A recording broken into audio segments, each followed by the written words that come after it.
the early Vedic period, people used to worship earth, fire, wind, rain, thunder, and there were no barriers among the people. They had their own choice and worship accordingly. And Indra was the most important, god that time.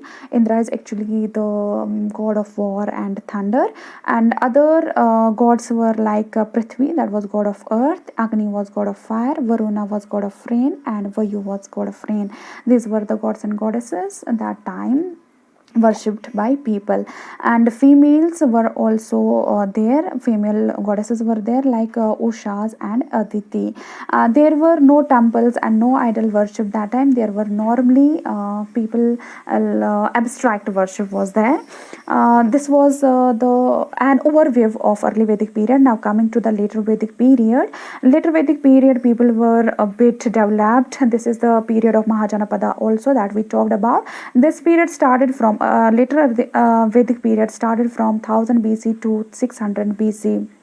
During this period, these Aryans had spread over Indo-Gangetic plains. These are the plains in India near Ganga river, and these Aryans moved to the east as well as to the west of the India.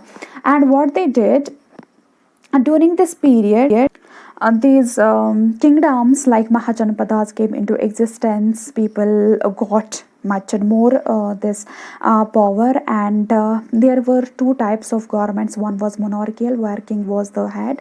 Another was republican government, where head was independent and was elected by the subjects of the state, and the king's power was increased, and sacrifices were also done, either religious sacrifices or sacrifices for the kings.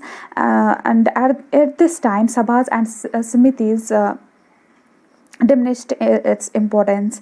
Sabhas and simitis, like a sabha used to have the government in villages, and the simitis had this administration used in districts and or blocks. We can say that time in the later Vedic period, the sabhas and simiti got diminished. Declined. Now coming to the social structure of the later Vedic period, Varna system came into existence. That is the birth of caste system, and the society was divided into 4 castes. And this occupation had become hereditary. If I am a teacher, my son will definitely be a teacher. Similarly, one was doctor, and his son was also doctor. This profession had become hereditary. And the Brahmins had the highest position, and the Shudras had the lowest rank. Women were not, in this later Vedic period, women were not allowed to go for sabhas and simitis to rule, we can say, and their position was also lowered. Child marriage was not there in early Vedic period, but here in later Vedic period, child marriage came into existence, and subcastes also emerged during this period of time. Coming to the economic structure of the later Vedic period, agriculture was a chief occupation. As you know, during Mahajanapada period, there was occupation at the peak, and rice was a main crop.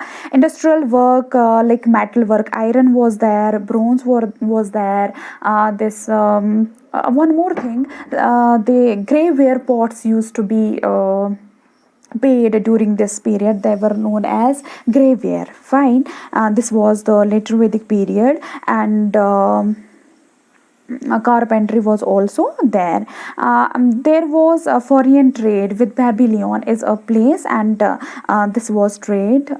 We can say international trade was also done during later Vedic period. This was the development during later Vedic period. Coming to the religion, this great